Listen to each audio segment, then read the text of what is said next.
Bienvenidos y bienvenidas a Universidad de Chile Podcast, un espacio de difusión científica, académica y cultural producido por el equipo de prensa UChile.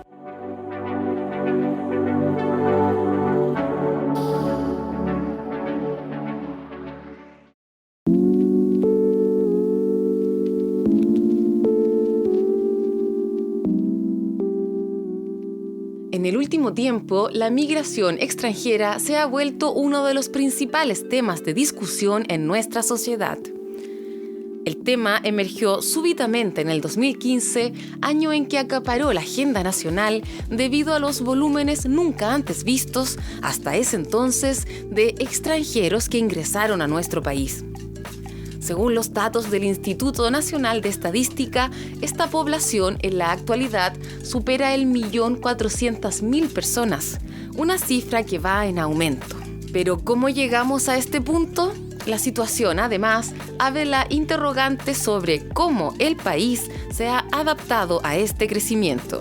Bueno, la migración humana, la movilidad humana siempre ha existido, digamos, propio del ser humano, ¿no? Y lo que pasa es que, por supuesto, los territorios se han ido configurando en estados-nación, en formas territoriales de organización, y esto, bueno, y sobre todo si pensamos en el estado-nación actual, ¿no? Liberal y en crisis, por supuesto, tenemos que pensar que son territorios demarcados por intereses geopolíticos, etcétera, y que hacen que la movilidad humana tenga mayores o menores obstáculos para producirse, digamos. La movilidad humana es a nivel interno también de estas organizaciones territoriales que le podemos llamar Estado-Nación, como te decía, o bien fuera de esos estados, ¿no? Externos. Entonces creo que es muy importante entender la movilidad humana en ese sentido como un derecho. Quien habla es Jimena Po, coordinadora de la Cátedra de Racismos y Migraciones Contemporáneas de la Universidad de Chile. Un área que no solo aborda las características sociales de la migración, sino también sus aspectos históricos, antropológicos y jurídicos.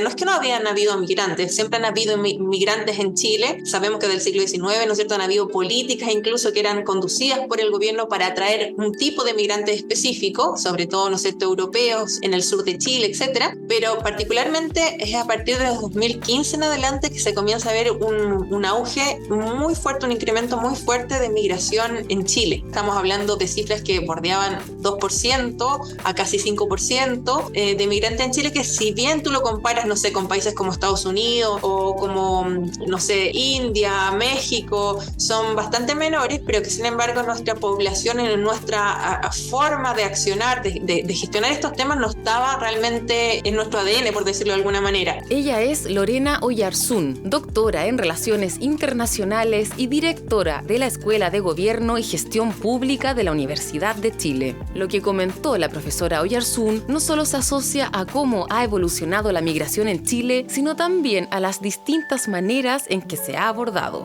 Desde la perspectiva más teórica, en general, la migración, los movimientos de personas siempre han tenido como dos grandes líneas o enmarques. Uno, fundamentalmente desde la seguridad, por un lado, muy securitario, y por otro lado, un enfoque más de derechos humanos. Entonces, la verdad, por lo menos la práctica o la evidencia ha demostrado que tal vez ninguna de estas dos formas de manera aislada han sido lo suficientemente robustas para entregar respuesta de manera más eficiente a sociedades que están en constante cambio y que además en el siglo XXI, hoy año 2023, podemos decir que por lo menos estamos en un escenario donde se advierte que la cantidad de migrantes, tanto a nivel mundial como a nivel regional, ha ido en aumento. Coincide con este punto la profesora Astrid Spaliat, especialista en Derecho Internacional del Instituto de Estudios Internacionales de la Universidad de Chile. Lo que ha caracterizado a la región es una respuesta de cada estado unilateral, una incapacidad muy grande para gestar acuerdos que permitan realizar esto que señala el Acuerdo de Marrakech, que es lo de la migración ordenada, regular y segura, que creo que es un objetivo, entre comillas, bonito, pero muy difícil de alcanzar, porque yo creo que la migración como fenómeno actual es un fenómeno desordenado. Este fenómeno no solo es desordenado, sino que también va en aumento, como señala Jimena Po. Tenemos procesos migratorios cada vez mucho más intensos, mucho más rápidos también, mucho más crueles también a nivel de frontera y a nivel también de racismo y xenofobia. Y el caso de Chile no es distinto, digamos, a ese fenómeno mundial. Lo que pasa es que el Estado chileno, como tal, no ha tenido, digamos, una modernización y una legislación acorde también a los tiempos en los últimos, no sé, desde los últimos 50 años, digamos, ¿no? Piensa tú que hace muy poco, solamente en el año 2021, se publica la ley 21.325 de Migración y Extranjería, ¿no? Que establece que el presidente de la República, con la asesoría y colaboración del Ministerio del Interior y del Consejo de Política Migratoria, adoptará una política nacional de migración y extranjería, que es la que se acaba de publicar. Esta política nacional de migración viene a ser quizás el mayor avance registrado en temas migratorios. No hay que dejar de olvidar que por muchos años la política migratoria chilena era hermética y hostil hacia el extranjero, como señala la profesora Spaliat. Nosotros teníamos un decreto que es el que rigió desde la dictadura hasta hace poquito, cuando entró en vigor la ley de migración y extranjería. Ese decreto tenía la particularidad que consideraba al extranjero como una posible amenaza, un posible enemigo. No obstante eso, tenía como categorías migratorias que permitieron durante muchos años el ingreso, porque lo que más ocurría era que ingresaban, ¿cierto?, como turistas, permanecían en el país. Muchas personas encontraban trabajo y así podían ir obteniendo luego la residencia, etcétera, etcétera. Ahora bien, estas políticas que dificultan y ralentizan el proceso de ingreso de inmigrantes extranjeros, más que poner un alto en la inmigración, la terminan precarizando. Así lo señala Rita Layes, académica del Centro de Derechos Humanos de la Facultad de Derecho de la Universidad de Chile. Puede generar problemas, porque lo que sabemos y conocemos de la práctica de otros países es cuanto mayor el control, mayor control se ponga en las fronteras, también a esto después mayor los problemas vinculados a la irregularidad migratoria, ¿no? Por ejemplo, otras medidas que ya se implementaron, que fue la militarización, ¿no? La posibilidad de que las Fuerzas Armadas tengan posibilidad de colaborar con PDI o Gendarmería en el control migratorio en zonas de frontera. Y conocemos experiencias de ese tipo, por ejemplo en Estados Unidos con la frontera mexicana, y no es por eso que la irregularidad haya disminuido significativamente, y lo que vemos es que no solo no disminuyó significativamente, como además se generan mayores violaciones a derechos humanos de las personas migrantes que tratan de cruzar estas fronteras. Y no solo es una precarización hacia los migrantes, sino también a las mismas instituciones que se encargan de manejarlo, como indica la profesora Spaliat. Plantea una dificultad para llegar a ser regular, ¿no?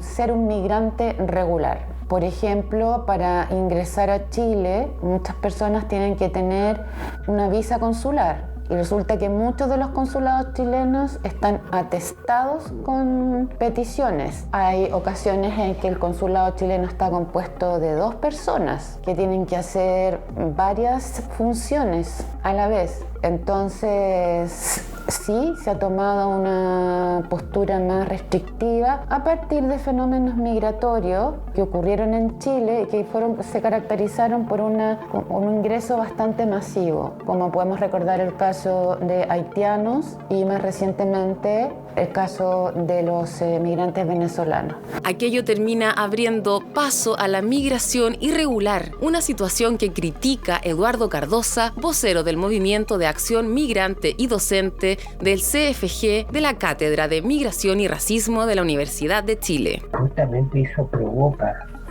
que hayan 130.000 personas irregulares.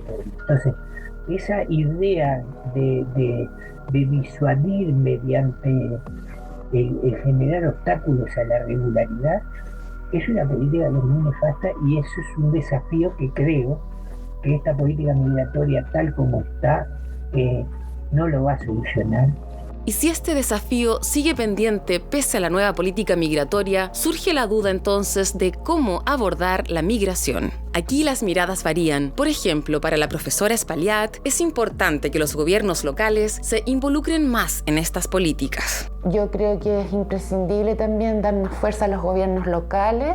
Y claro, lo que entiendo de la política nacional migratoria es que se va a poner como especial foco en los territorios en donde también se requiere mano de obra, entonces se va a hacer una especie de catastro, como haciendo un inventario de las necesidades agrícolas, de las necesidades del sector transporte, y que eso permitiría a los migrantes que están irregular y que pasen por el proceso de regularización y lo logren, decir, usted se tiene que ir a Talca porque allá necesitan trabajadores, suponte, en el sector agrícola.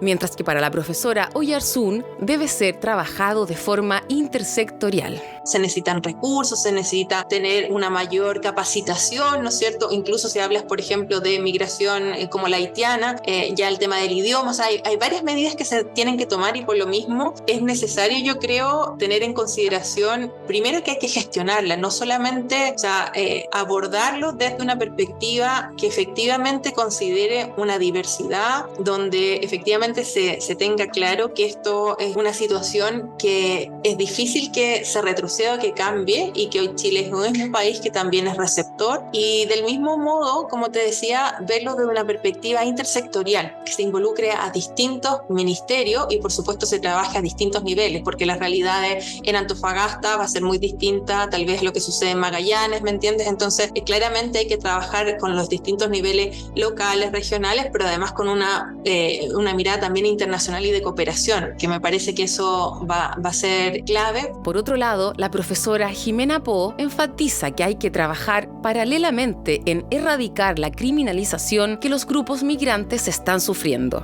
Efectivamente hay organizaciones transnacionales del delito, etcétera, etcétera, pero eso es algo distinto a la migración. Hay que separar ambas cosas. Y en eso estamos también, ¿no?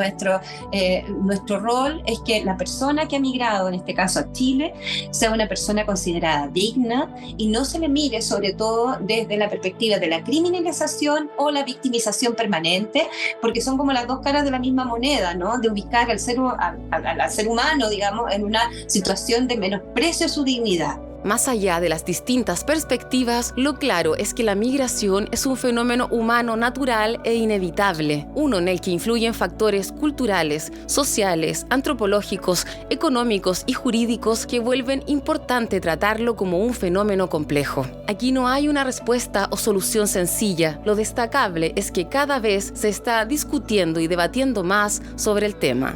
Algo que más pronto que tarde nos permitirá contar con políticas migratorias integrales en el país.